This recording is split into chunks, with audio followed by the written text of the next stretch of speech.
Hey guys, for today's assignment, we are going to take notes. And in order to receive credit for this assignment, you must have all the steps down. You don't have to write down everything I write, you do need to listen.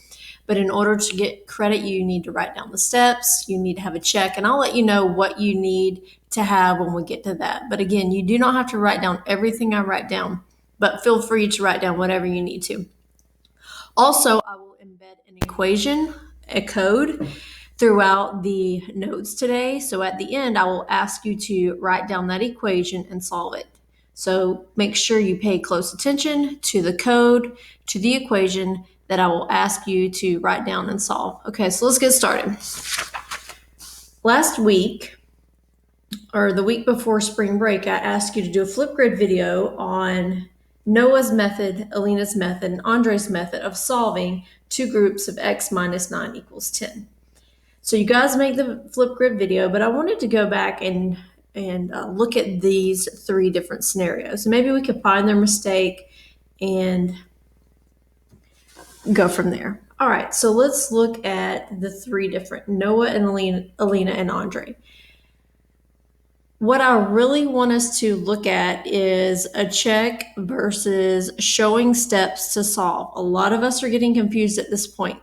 All of this, what Noah has written down, Alina has written down, and Andre have written down, are showing their work. They're showing their work on how to solve for x. They're showing their steps on how to solve for x. They're showing their steps on how to solve for x. We're going to take a second and we're going to check their work to see who's right, because sometimes we do get an incorrect solution to an equation that we solve. So let me show you what a check looks like. And again, when I ask you to show me the steps, this is what I'm talking about. All right, so let's check Noah's work. So when we check, we write down the original equation.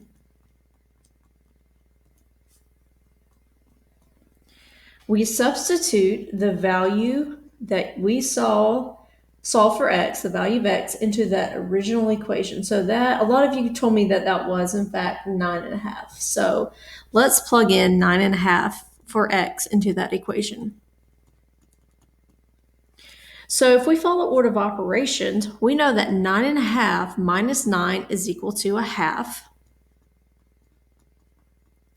Continue following order of operations. 2 times a half is equal to 1 whole. And guys, 1 whole does not equal 1/10. So that means that Noah is not right. We'll come back and find his mistake here in a second. But Noah's not right. His check doesn't work. And when I ask you to check your work, this is what I'm looking for. I want you just to pay attention right now. I don't want you to copy this down unless you want to, but right now I just want you to pay attention. All right, so let's check Alina's work. Okay, we're going to check her work. And some of you did this. So we write down the original equation. We substitute her value that she got for x into the equation. So she got -4 for x. That was her value for x. So if we follow order of operations, -4 minus 9 equals -13. And two groups of -13 is equal to -26. And guys, -26 does not equal 10. Therefore, we know Alina's solution is not correct. And we'll go back and find her mistake in a second. And let's check Andre's.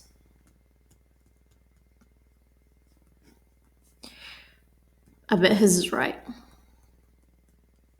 So we're going to check his work. We're going to substitute 14 in for x to see if the left side has the same value as the right side. Keep in mind, when we check, we're not solving for x. That's what I saw a lot of you guys doing on your work last week. We are just following the order of operations to see if the left side has the same value as the right side. So order of operations, 14 minus 9 is 5. And two groups of 5 is 10. So the value of the left side has the same value as the right side. So Andre is right. He's correct. So let's figure out what happened with Noah, Alina, and Andre. Well, I know what happened with Noah.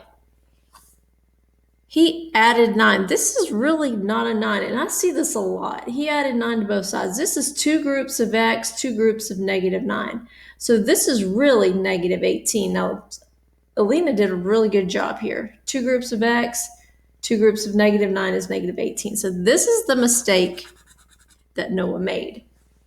We have to evaluate the distributive property. We have to perform the distributive property. Two groups of x minus 9. All right, Alina made the mistake of subtracting 18 from both sides. -18 minus 18 does not have that value of 0. Now, Andre did it correctly. He has -18 plus 18, which would have that value of 0. So Andre is correct. All right, let's look at a couple different ways to solve this so we can move on and get to some of our other problems for today. So I know that we've talked about this in other lessons. All right, we're going to show some steps on how to solve this. This would be my efficient way to do this. We could perform the distributive property, two groups of x, two groups of -9, which is -18 equals 10. All right, now Andre showed his steps in a horizontal line. I have no problem with that at all. I like that. We can also show this vertically, okay? -18 plus 18 is 0. Okay, what I do to one side, I do to the other. So this is my 0 pair. So I have 2x equals 28. In order to isolate x, the inverse of multiplication is division, so I must divide both sides by 2. So x equals 14. Okay, there's one way, distributive property. Another way that we could look at this is by division. I have two groups of x minus 9 equals 10. So I know this has to equal 5. I know that x minus 9 has to equal 5. It only makes sense. So I could divide both sides by 2. So if I have two groups of x minus 9 divided by 2, would give me one group of x minus 9 equals 5. And that makes a lot of sense. That's what we just said. Let me show you this. 2 divided by 2 is equal to 1 whole. Okay, so this is a 1 whole. So now what I need to do is what number minus 9 equals 5? Well, I know that's 14. So you could show me that we're adding 9 to both sides. So I know that x has to equal, this is my 0 pair, 14. Okay, you don't have to write down any of this. I just wanted to show you there's two different ways to solve these type of problems. All right, so our first code term in the equation that we're going to have to solve is -2x. So the first code term is -2x. All right, so let's solve some more equations. These are ones that you're going to have to write down in your notes. These are the ones I'm looking for. So they're going to start getting a little bit harder. That's why the steps are important. So -3 times what equals 11? Oh, that's getting a little harder. So I might tackle this with the distributive property. Because I'm not sure what I know what it is, but I'm not sure that all of you know -3 times what number equals 11. So let's perform the distributive property. -3 times -2x is positive 6x, and -3 times positive 3 is equal to -9. So 6x minus 9 equals 11. And I'm not going to draw the hanger on every one of these. So I know that 6x has to equal 20 because 20 minus 9 equals 11. So I know that 6x has to equal 20. At minimum, this is what I want to see for steps. If you want to show me that you're adding 9 to both sides, I think that is great. I would really like this, but at minimum, this is what I want to see on your paper. So what happened in between here and here? I added 9 to both sides. Okay, so 6x equals 20. So what number times 6 equals 20? Not that easy, is it? So that's why we show these steps of dividing by 6. The inverse operation of multiplication is division, so I would divide the left side by 6 and the right side by 6. And 6x divided by 6 equals 1 whole. So 1x, and this is how easy it is from this point, 26. That's our answer. There it is.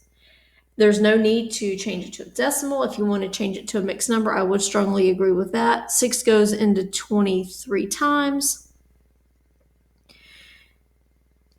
So 3 and 2/6, or 3 and 1/3.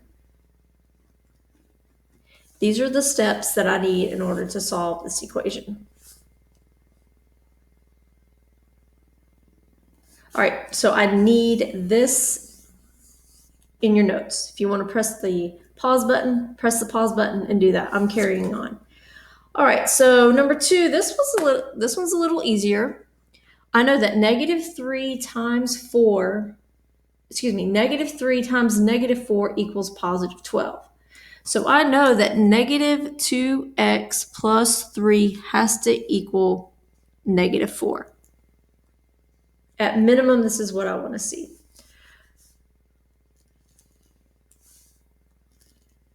Let me show you the steps. Okay, again, the steps are very important. However, at minimum, this is what I want to see on your paper for your notes. So I'm not dividing by -3. I want a positive 1 group. So I'm dividing by -3 on both sides. Not positive 3, -3. And -3 divided by -3 is positive 1. So I'm left with 1 group of -2x plus 3. And 12 divided by -3 is -4. I would strongly encourage you to show these steps, but at minimum, this is what I want. So what number plus 3 equals -4? -7. So that means that -2x has to equal -7, because -7 plus 3 is -4. Well, what steps happened in between here and here? Okay, at minimum, I do want to see this on your paper. If you want to show more of steps, they're over here. Well, we subtracted 3 from both sides. So there's that 0 pair. So this is where I get -2x equals -7. That's where I get it from. All right, so now let's solve for x. How do we solve for x? Well, I know that x has to be equal to 3.5.